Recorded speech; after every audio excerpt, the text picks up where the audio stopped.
Smoked beef ribs. Today I'm going to show you how to make smoked juicy beef ribs using a pellet smoker. I'm even going to show you a few easy hacks that you've never seen before. This will enhance the flavor of your ribs and get more smoke.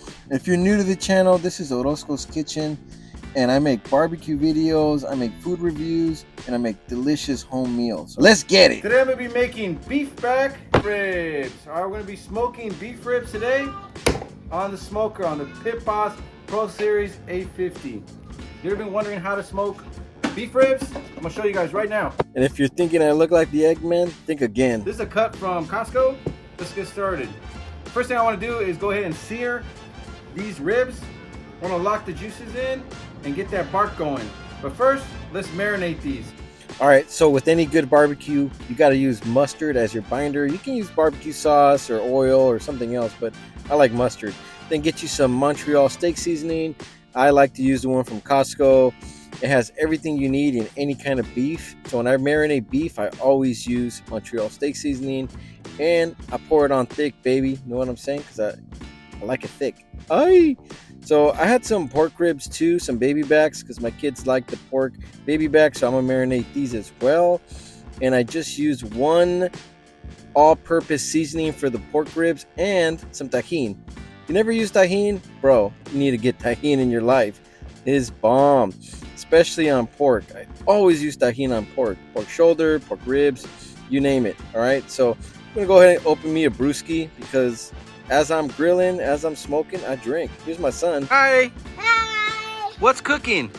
Who's cooking? Daddy. Daddy's cooking?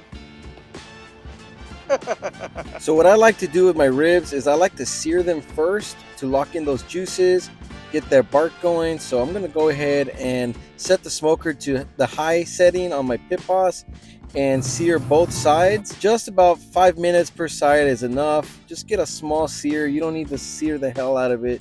Just enough to lock it in where it starts to change color on the skin, on the surface of the ribs. That's when you know you have enough bark. Now let's set it down to 225. We're going to smoke these beef ribs to an internal temperature of 198 to 203. And the pork ribs are going the same. Say hi.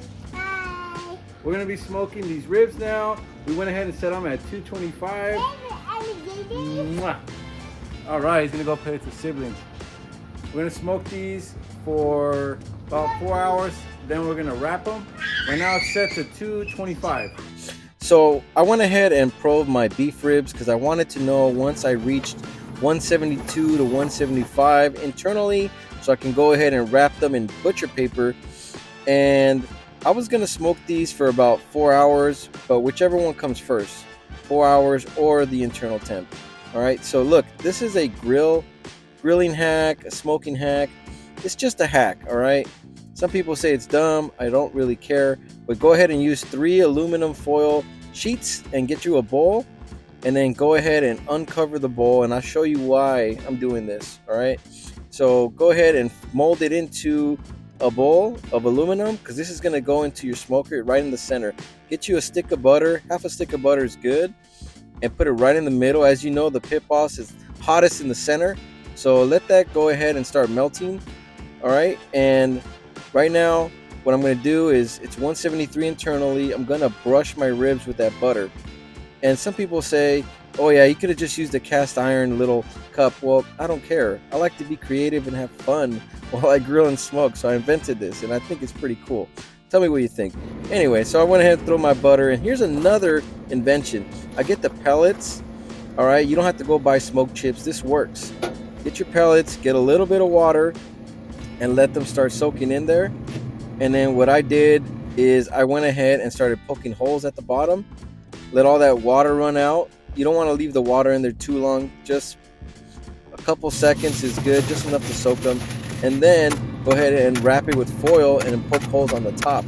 You're making a smoke box. You can do this with wood chips or wood chunk and it works. You get more smoke because a lot of people complain that there's not enough smoke coming out of the Pit Boss. So this actually helps with that smoke. I love it. I've been doing it for a while. You can also get a little aluminum tray if you don't like my hack, which is fine. You won't hurt my feelings. Do it however you want. All right, so we're going to keep flipping these ribs. And we're gonna flip these on its belly now. Get a little char going on there, and some butter on the back end, because you need flavor on both sides. All right, guys. And these things are almost ready to wrap. I went ahead and melted some butter inside the house and coated them, and this is how they look right now. They're pretty much at temperature. It's been 4 hours, and I'm gonna go ahead and take them off. Hey, thanks. Oh, my neighbor was saying hi. He said, "Hey, looks good." That's a good neighbor too, by the way. So get your butcher paper. I like to do 2 sheets equal lengths, and what I do is I use a razor blade, and then I fold the paper over and just cut it. That way I don't slice my table underneath. So I use a Pam butter spray. Some people are against this, and again, I don't care. This works for me. If it works for eggs, it'll work for this too, and it's only to coat the paper.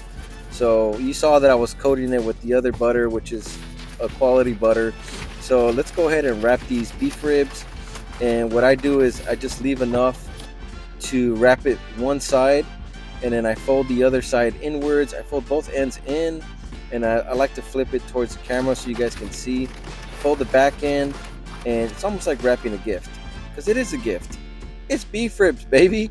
And I got my pork ribs. I wrapped them as well. I didn't show you guys, but it's the same process. So it's been 2 hours of it smoking in the butcher paper. It's time to pull them out and go ahead and unwrap these. And that smoke box, you don't need it anymore. You can go ahead and remove it from your pellet grill as well. And let's go ahead and unwrap the beef ribs first. And what you want to do is just throw them back into the smoker. And I like to put it on the left side, the beef ribs, because they're bigger, and the left side of the smoker is hotter, you guys. All right, and that's because the bottom under tray is at a higher height and it's closer to the grill plate, so it's hotter. So go ahead and set it to 250, and this is for the last hour to get that bark back. So I use a 4-2-1 method on my ribs. I know some people like to use the 3-2-1. Good for you, bro. So now it's time to cut into these beef ribs. They were super delicious and juicy. Oh my god. I had made beef ribs before, but honestly, these came out way better, and they were just delicious.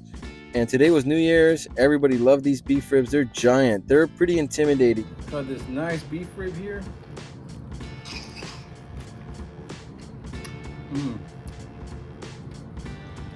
That's good.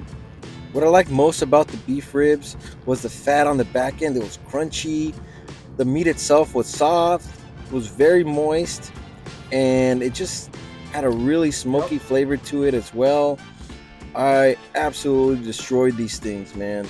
So I had to cut these other ribs, the pork ribs, because I was serving these as well. So I said, what the heck?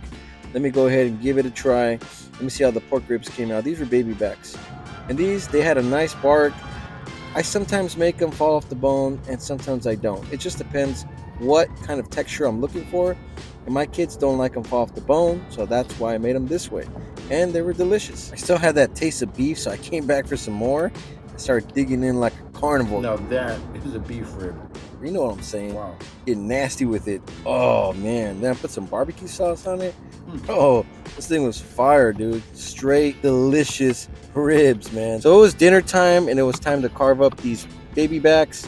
So I went ahead and sliced these up on both sides of the rack, and went ahead and plated them on my butcher block right here. And I'm gonna go ahead and start chopping up the beef ribs as well, because I like the presentation. You know, I love to walk in the house with all the meat on this thing. It's really cool. I don't know. It's one of those things that after all this hard work, you get to walk in and be like, bam, it's dinner time, baby. You know what I'm saying? So here's my son trying the rib. He can barely hold this thing, barely bite it. He loved it. This is a close-up of that smoke ring. These things were absolutely delicious. Here's a picture of all the meat together and my plate for that night. I can't take all the credit. All the food was great. Here's to an even better New Year's. Happy 2024, you guys.